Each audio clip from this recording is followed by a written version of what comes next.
Good morning. We're feeling good this morning. We're delighted to be with you for the next few minutes to wake up together here with Wake Up West Orange.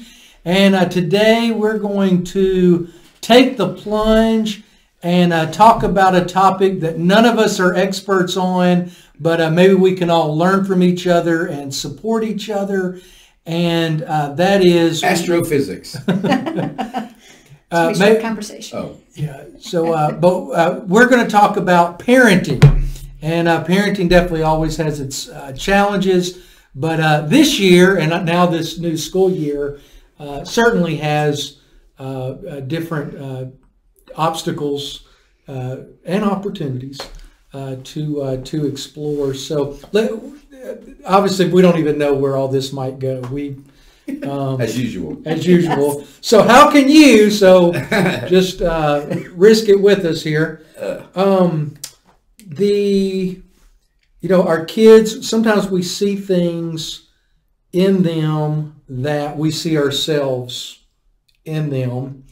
And for me, the most recent thing is our 8-year-old got a bad grade in reading. And I told Jamie, I was like, he gets it honest because I always struggled with reading comprehension. And I can remember being in 6th grade, he's just in 3rd grade, but I can remember you'd have those time tests, 12 questions, 12 minutes, you read the whole story, and I would read the story and then it'd be blank. And of course, I didn't know what that was called back then, reading comprehension, whatever. I just knew that I would get bad grades and it looked like I wasn't trying when I was. So I really feel for the guy in that sense that, hey, he got it honest. He got that from me. So whether it's things we're good at or things we're not good at, a lot of times, they get that. So anyway, that's the weakness I'll share on my end. Actually, what helped me get over my struggle with reading comprehension was the Bible. Because I grew up with the knowledge of Scripture, so when I started reading the Bible, as I got older, that would help me with remembering things. And so then I was able to translate that into schoolwork. So, well, the Bible is good for everything. That's but right. I wouldn't have thought about it using for reading, not at the young age like that. Yeah. But, that's how a lot of kids learn to read all the way through, up until probably, 100 years ago. Sure. Yeah. So I think so. Yeah. I don't know. For me, a lot of times when I look at Tori, I will see her do things that I'm thinking, oh, that's me at that age. Oh, that's me at that age. One of the biggest things that I see her struggle with, that I struggle with, is knowing that it's okay if you can't solve everybody's problems. She has this desire to fix things for others. And I know if they would just do this, it would make it so much better. You can see it from that outside perspective. And I'm still working on that one myself, just to be really honest. And yeah, it's hard seeing her struggle with that. For Tucker, he was a pretty easy kid, honestly. As far as us just not so much choosing, but it being that we only had one. We, all the mistakes, we joke about that. We made a lot of mistakes and didn't have another kid to do the correct way with. But, and we admittedly would say that. But he definitely picked up from me, specifically, the art of crunching. If you have a paper due, well, the night before is plenty of time, right? Or, and Kayla was probably going to see this and be like, yep, she typed a lot of papers for me in college. Now, I wrote them, but she typed them. And so she should have gotten more of the credit than I did. And but he will do that sometimes with just kind of, not so much procrastination in every way, but certain things. He'll just wait.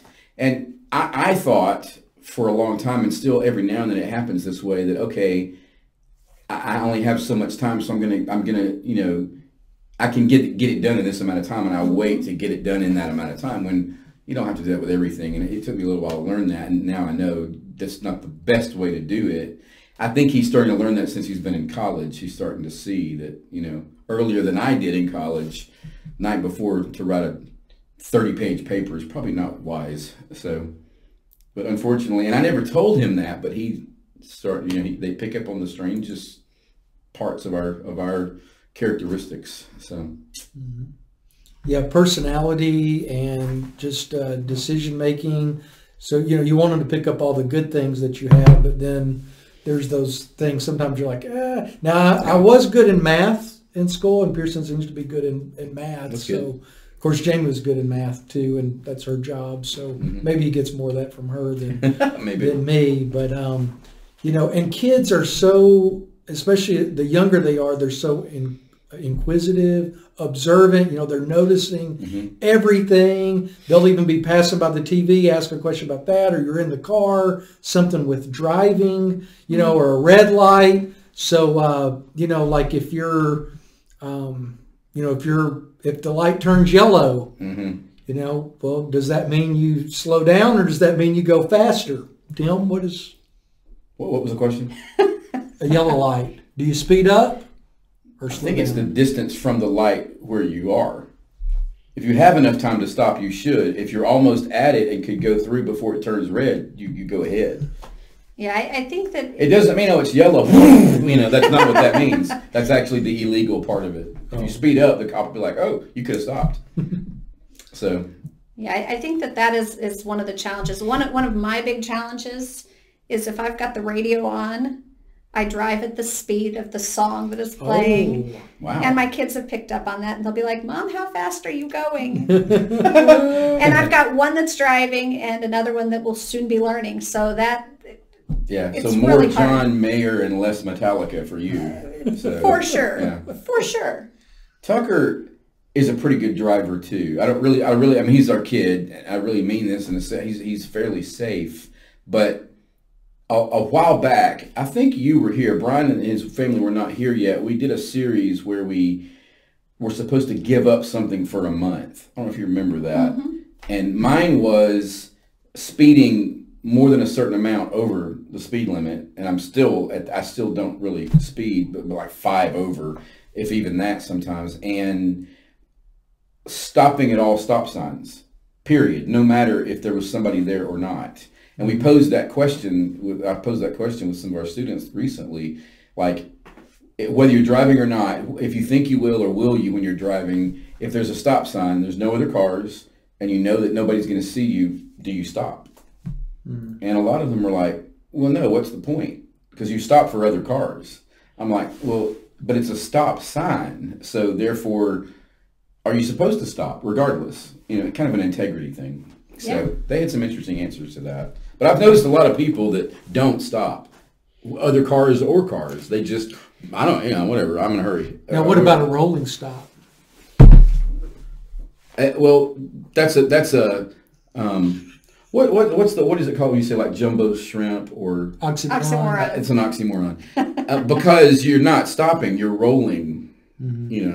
Yeah. I got a pretty good in college. Back to that, and I feel like I'm doing all the talking today. I was in a hurry to get back before curfew. Came onto campus and did a rolling stop, and then went and parked and got to my room. The next day, I had to go to whatever office because I had a ticket because the security guard was like, you didn't stop. I'm like, well, I was just trying to make curfew. He's like, well, you made curfew, but you didn't stop. So I had to pay some kind of ridiculous $4 fine or something. But it drove me nuts. But he was right. I didn't stop. So I don't know. What do you think? I'm answering for you. I feel like I shared this one at church one time. Not sure, but this church I was at and minister at, but I still helped with. I had a little S10 truck, and so we were going to load it to go to a camp for the summer from Sunday afternoon through Friday. And so I was in a big hurry after church to go get some lunch and then get back to load up the truck. And so so I pull out of the church. There's a stop sign to turn right, go there. Then there's a stop sign to turn left, and it's a back street to get to the restaurant. And so I did one of those rolling stops, and there was a cop there. And so he pulls me over, and literally I'm 1 block from church. Well, everybody just happened to be going that way. So everybody sees me pulled over, like, was he speeding? What was the minister doing? And so that was embarrassing. But, kids, they're always watching us. And, there's challenging times right now when we think about school schedules for those that have their kids at home during the day, either way with homework and just all the things that parents are juggling. But here's one I'm going to throw at both of you, but I see Angie is more of the expert, no offense, Tim.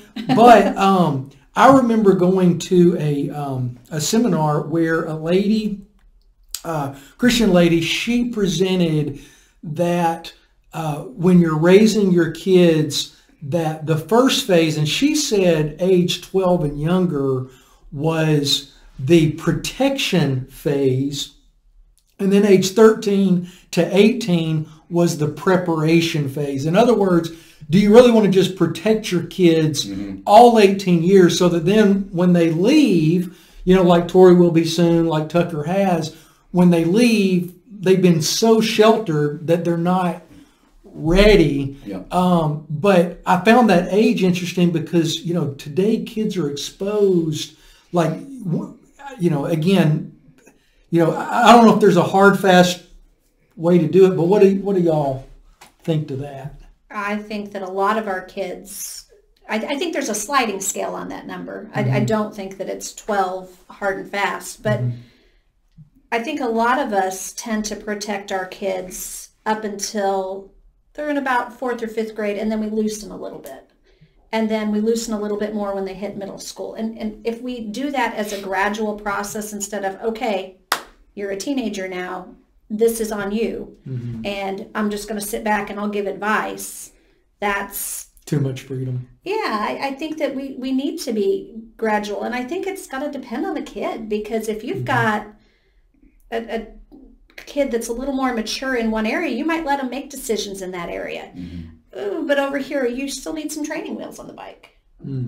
Yeah. No, I was thinking that second part specifically.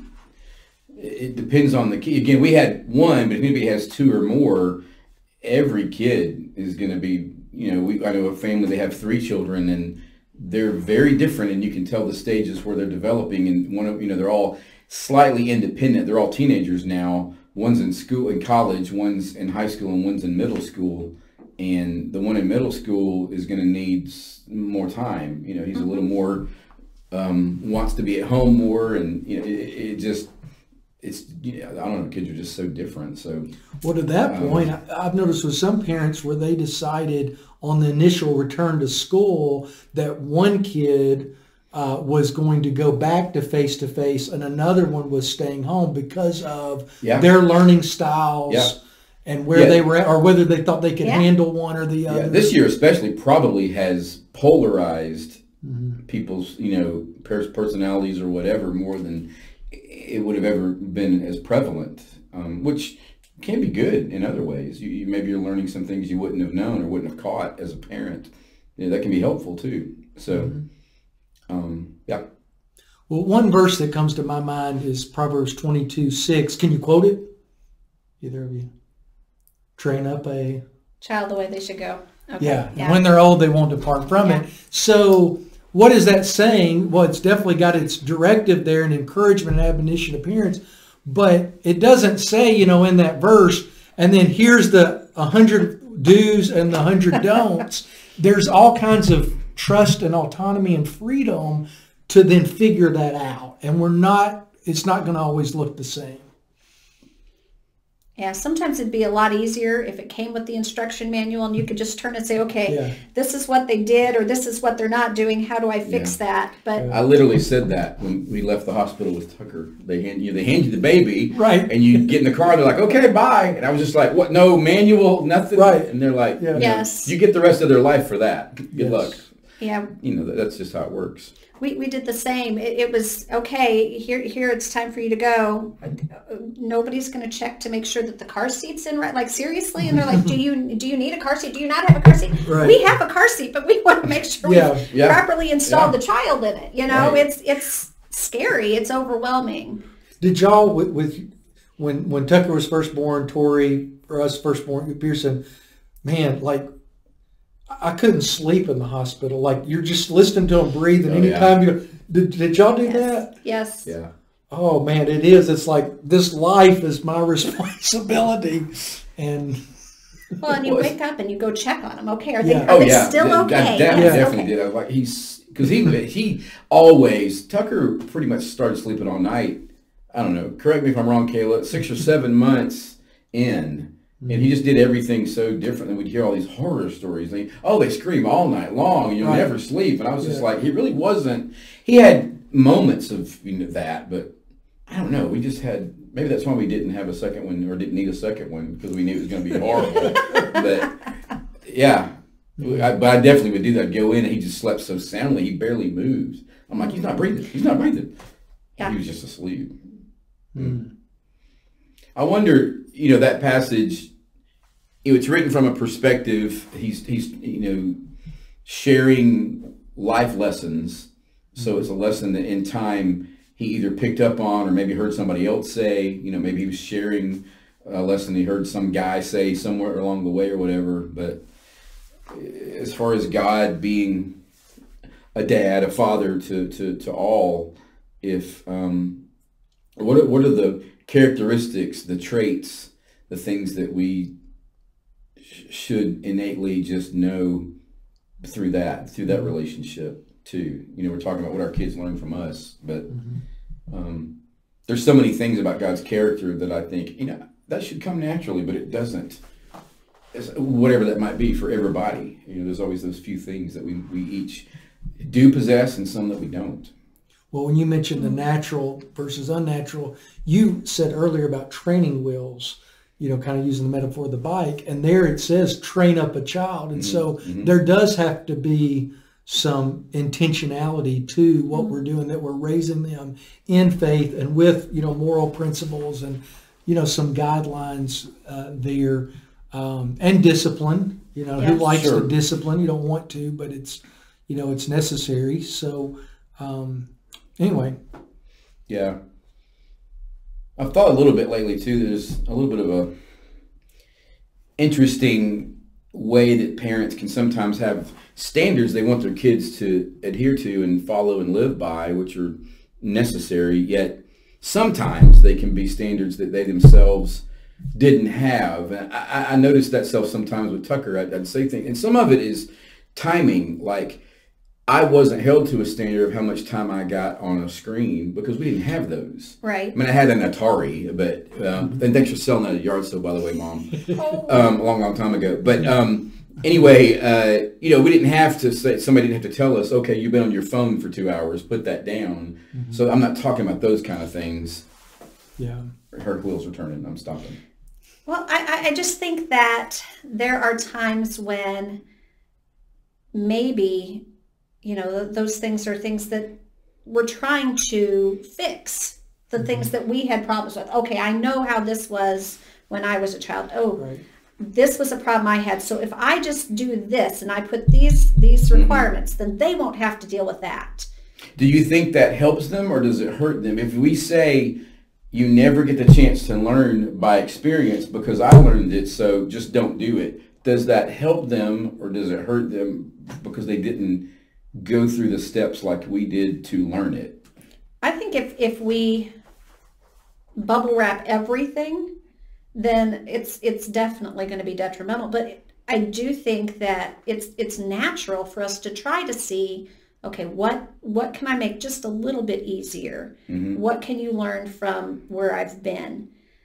I think the key is balance. And, like a bike, it's hard to learn to do that. And you've only got one shot to learn it as a parent, So maybe just give them one training wheel.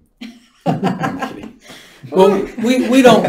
Man, I was kidding. We don't like to see our kids struggle, and yet they need struggle. they do. If we always bail them out or teach them how to get along with their sibling or whatever and never let them figure those things out, then all of a sudden they're 20 years old and they're lost. And they don't know how to resolve conflict or face things or learn. Yeah. So, well, we didn't solve it today. We're just sharing, hey, it is something that is on our plates of responsibility. And again, we take it a step at a time and a day at a time. And we definitely could be there to help and support each other. So wherever you're at today, and for those that are grandparents watching. That's why they always seem way more relaxed than us. They're like, yeah, we got through that.